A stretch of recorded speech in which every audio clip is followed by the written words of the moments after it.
Hello and welcome. And just a second, I want to try something. Nope, doesn't work. I tried something earlier and it didn't work.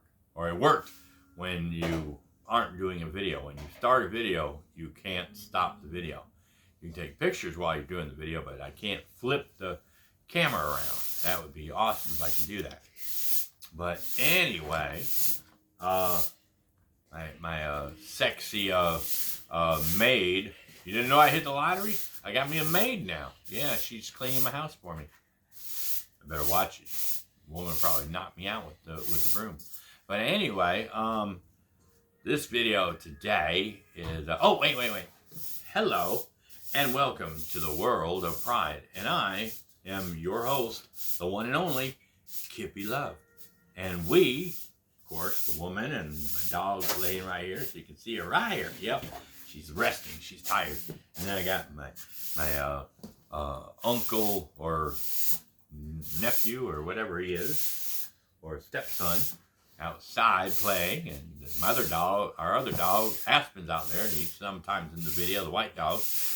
But the name of the channel now, of course, is the Fun Family, or the Love Family. I was going to call it the Fun Family, but I kind of like, sometimes I use the word fun and go, fun you, fun you, and I didn't want everybody to think that, we were the Fun Family, so I decided to change it to the Love Family. But anyway, that's why we're called the Love Family. Precious love, woman love, son or stepson love, and other, and Aspen love, so we're all love members of the family. But anyway, today's video is, you can hear it in the background. I'll probably get a copyright infringement, but this is one of my favorite video games of all time. I don't know if you can hear, you know what it is.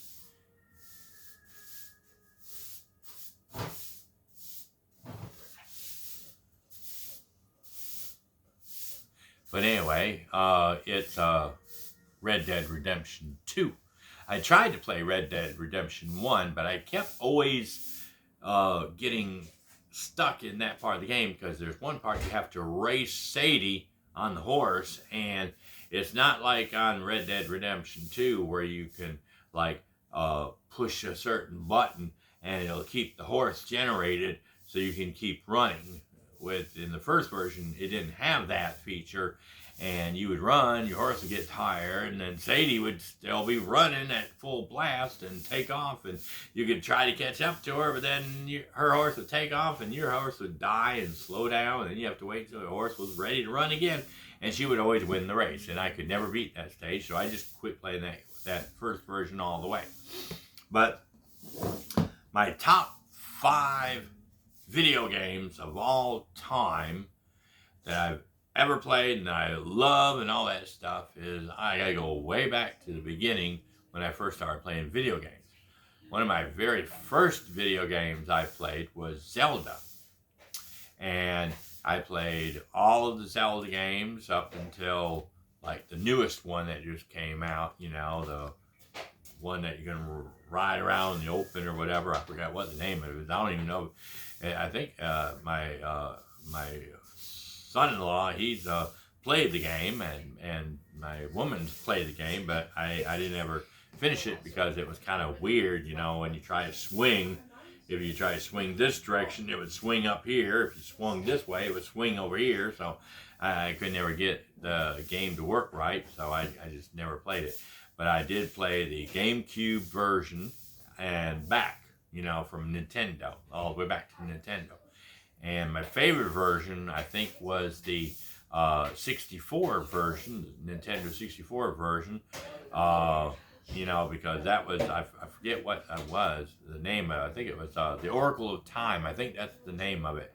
They had another part of that game I always wanted to get, which was the Mask of Oracle or something like that. But the Oracle of Time was my favorite of all the Zelda games. That was my very first time I really got into a game. It was so fun and exciting and stuff like that. Then I played all of the Lara Croft games, and I would have to say the first one, the first of Laura Croft was my favorite of the Laura Croft versions, you know, because you could, what was so cool was you could go inside of the mansion, and there was a way that if you went behind the house, there was a under bunker type thing, and you push this button, and you'd have a time limit to run all the way out of that area, run all the way back around the back of the house, come in the side, go in the front door, and if you could do it just right, you would get into a trophy room that was underneath the stairs, I think. But it was a fun game anyway. I think I only got in there one time, and you got a free bonus or something for going in there and stuff like that. But I only made it one time. It was hard as could be to get in there. But there was a gym in there where you could learn how to do all the moves. You could jump and grab. You could double jump. You could swing. You could do all these other things, and it was real fun. But Zelda was like that Oracle of Time. You know, that was my favorite. That was my first favorite game of all time. Lara Croft came in second, you know, to that. But, you know, it wasn't like, you know, I really wasn't into Lara Croft as much. I mean, I didn't beat the game like I did Oracle of Time. I didn't beat the game. I got so far, and I got, you know, and I gave up, and I played some of the other ones, and I gave up on them because I never could beat the game. It was always too difficult. But then moving forward, also with 64, my other favorite game of all time, my second all-time favorite game, was the GoldenEye 007. And it was so fun. I mean, once I beat the game, you got to unlock like paintball, and you could put big heads on the people, and you could, you know, do all that kind of weird, funny stuff, and it was so much fun to play the game. And you know, and I even liked the multiplayer where you could have 4 people play and everything, and it was fun, you know. And then moving forward, let me see, what was my next game? The next game that I really got into was on the Sony, on the PlayStation. It was a lot of games I played on PlayStation 1, 2, 3, and then I got to, like I said, up to 3. And when I got into 3, it wasn't really a game that I loved, but I still put it as a game. I put it as a game. It was PlayStation Home. That, man, I've got pictures from that PlayStation Home. I probably spent $4,000 or more. I bought so much stuff on there. I mean, it was like I think I stayed on that game for like 9 years. 9 years. Can you believe that? 9 years. You know, and that was like my all-time favorite of everything. But the only thing is, it's not considered a game. It was a social media platform. You know, so I can't really say it was my favorite game, but it was my all-time favorite thing to play. I mean, I played Lara Croft's, you know, maybe a year. I played Zelda maybe a couple of years, you know, until I got tired of, you know, playing it, you know, maybe 2 or 3 years. And then I played other games that I still play today. But they've only been out maybe 3 or 4 or 5 years at the most. But I'm talking about 9 years straight, nothing but PlayStation Home. I had apartments, I had clothes, I had animals that I could walk around with. I had thousands of friends that were on there, and I could play with them. So I'm saying that was my all-time favorite, you know, video game, you know, video system media play. But it wasn't actually games. I can't count that as my number 3. So, but I can say it was my most enjoyed thing I ever played on a video game system. Just want to clarify that. Not a game. It was a system media thing. You know, they tried to mix games and movies and everything into it and stuff like that. You know, it's supposed to be a media center, but for some reason it made PlayStation like 1 year, like 19 million people were playing it. one year. It was 19 million played it, but it wasn't making, I guess, PlayStation the money they wanted, so they just killed it off, which was depressed. But you can still access it on the PS3. You have to you have to go watch a video. I can't remember the guy's name right offhand, but if you look on there, I think it's you have to look for a video about PlayStation Home on the PC and the PS3. And it's not really that big like it was back then. You can still go in the world and you can enjoy living and stuff like that. And they might try to get all your stuff back from PlayStation down the road or something like that. I don't know. I mean, there might be a way to get it. It would be cool if they could bring it back. But I've tried to go in there one time and I didn't know how to do it. And then when I tried, I finally learned how to do it. Then it wouldn't let me in because they had a closed beta again. They closed it, so nobody else new could join. So until I find out how to get in and I can get in there, then, I'll be playing that, But anyway, let's get back to the games. Number three game. Zelda, Ocarina of Time, number 1. GoldenEye 007 both on the 64. That was my first and second of all time games. My third one, and a lot of people don't like it. And I didn't like it at first. I went in and my friend was like, "Oh, you've got to play this 8-bit Minecraft game." I was like, 8-bit? I don't want to play no dang square game. That's crazy. Square hands and arms and head and everything's square and you're walking around weird and all this stuff. And, it's, I don't want to play it. He said, just play the demo. Try it, just see if you like it. I played it. And the next thing I know, I was like, well, I'm still doing PlayStation, but I'll check it out later. A PlayStation Home. And then when PlayStation Home got killed off, and I couldn't play it anymore, I was depressed for like 2 months because it wasn't the money thing. It was all the stuff that I lost, all my clothes, my apartments, and all my friends and everything. But then I finally got through crying my eyes out and everything, and I ended up trying to go back to Minecraft.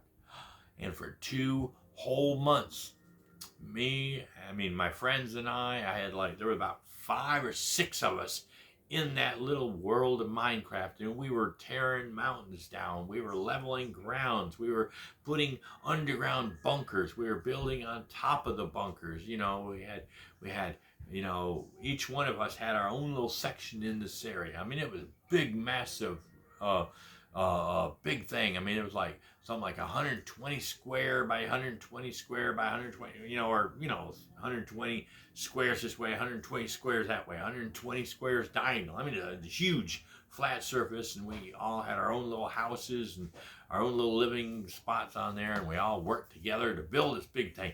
And then all of a sudden, one day, I had something that really went crazy on me. Usually when you play a game, and if you're playing during a thunderstorm or something like that, and the lights go out, as long as you save the game, and whatever you did, maybe 2 or 3, 4 hours that you may have built and did stuff on there, it may have, oh, now you got to go back to where your last save was. And I was playing the game one day, and all of a sudden the lights flickered for like 5 seconds. They went out, and 5 seconds later the lights came back on. And I was like, oh man, let me go back and restart it and go back and redo everything I just did for 3 or 4 hours and stuff like that. And when I went in, I couldn't play the game. It said that my game was corrupted. And all that work we did for 2 whole months, it brought back the PlayStation Home dying experience all that time. And I quit playing for like 2 weeks. I just broke down and cried because I was so mad. I was so depressed because all that hard work we did. And then all of us eventually just went our own separate ways. And nobody even plays Minecraft hardly anymore with me. Once in a blue moon, I might be able to get Cantrell, my friend, Sackboy, to come on and play, and my son-in-law, he plays. He plays Minecraft still. You know, he plays with his friends once in a while on there. So, you know, it's just, you know, some people are diehard Minecraft people and some people aren't, you know. But that game was my number three. That was my number three, and I first started playing on PS4 3 because I was on PlayStation 3 with on PlayStation Home until it died, and then I started playing on the PS3 version of Minecraft, and then it went to PS4, and now it's owned by Xbox, and so now you update it, and now you have camels and goats and sheep and birds and all these other kind of animals that have updated, you know, from then, and I still play it today. You know, so it's one of my, you know, longest games that I've been playing so far from PS3 to PS5. So yes, it has been my longest game. You know, probably about maybe 5, 10 years. Maybe it's bypassed PlayStation Home already, but still, it's not as good as PlayStation Home. But you know, I think it's been my longest game. I couldn't find any results. Oh, hush up. Girl on PlayStation. If I say PlayStation, it goes bloop and it looks up whatever I'm saying. I couldn't find any results. Say, can't say that word. But anyway, going on to the next video game that I came across was GTA, but you know, GTA 5, you know, I didn't play the first ones because I wasn't really interested in the game, and then my friends got me hooked on it. We played it for a while until it burned everybody out. Now we don't hardly play it together anymore. I mean, we do play it once in a while to get on there and have fun, but it's just not the same as it was back then when we had all our friends on and we were all playing together as a team and everything, and now it's like I go on there by myself. It's like, you know, I got a special account that, you know, I got everything. I don't have to worry about it. I don't have to work for my money. I got money, money, money, money. But I don't go on there because it's just boring now. You know, it's no fun without friends. You know, but then I moved on from GTA at 5 and ended up going with the other game that Rockstar made, and that is Red Dead Redemption 2. And I play that one all the time. I mean, I took a break from it for a little while because I played other games, you know, like I still play Minecraft, then I go to RDR, and I need to go back to GTA. I haven't probably done